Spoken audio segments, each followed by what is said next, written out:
paint I use for my Reborn dolls are set by heat, and the name brand is actually Genesis. I use 3 rings for my New Wave oven. This helps to ensure that the element does not come in contact with the vinyl pieces of my kit, therefore ensuring a full cure with no issues. Hello, and welcome back to Victoria's Little Peanut Nursery. With a 43-inch Reborn doll kit, sometimes you have to just use an empty bottle in order to hold a big head such as Gabriella's. This bottle provides extra stability in order for me to move the head and also paint the head at the same time. It's really hard to do that with my hand balled up inside of the vinyl, and you'll see in just a little bit the difference in between holding a bottle versus using my hand. There is a lot more strain and stress on my shoulder and my hands if I choose to hold the head and paint versus just holding this cylinder bottle. It also helps to use this bottle so that the head can dry underneath before I place it into the oven. You can also use a vase for this purpose as well. So we worked on a bit of the depth in the last video, but in this one we're going to be warming up the vinyl with this mother color wash. Mother color meaning we have primary red, yellow, and blue.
In these beginning layers, I am using a brush to lay down the paint. However, I felt the need to go ahead and bring in my torn off sponge so that I can start to create a texture onto the vinyl without using a mottling sponge.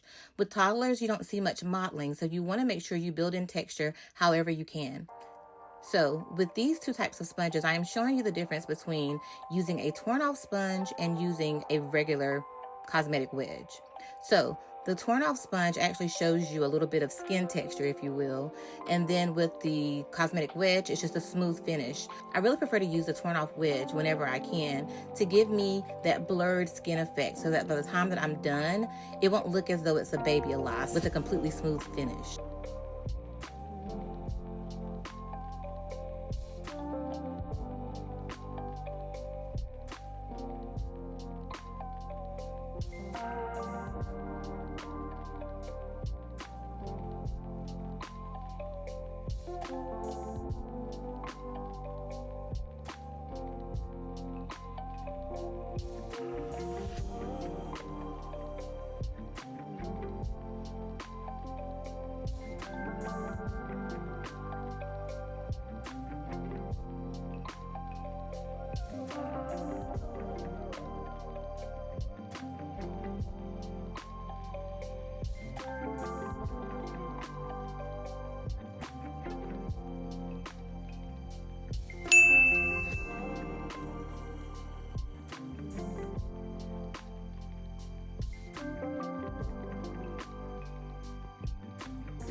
With the hands, we are building up depth, even in the fingers. We want to make sure that we can emulate real fingers as much as possible, leaving highlights in the fingers as well as adding shading.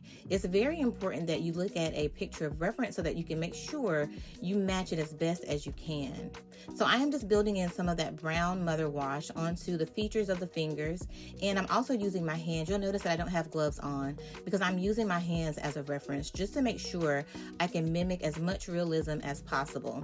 And cleaning out those creases because it is very easy for those creases to get real muddy during this process.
To enhance the creases of the palm, I am adding a bit more of Eyelid Purple and being sure to wipe the Eyelid Purple backwards and forwards on each line so that the application is nice and even and does not appear to be stark, like creating tiger stripes. After this process, the mother color wash is applied to the entirety of the arms, and the legs are then done in the same fashion.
In this second application of the mother wash, we're going to start to create some shading around the lips, inside the nose, and around the eyes with a fine liner brush.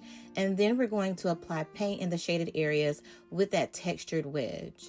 And in this clip, you can see that I'm actually holding the head. So I want you to think of the head as a canvas.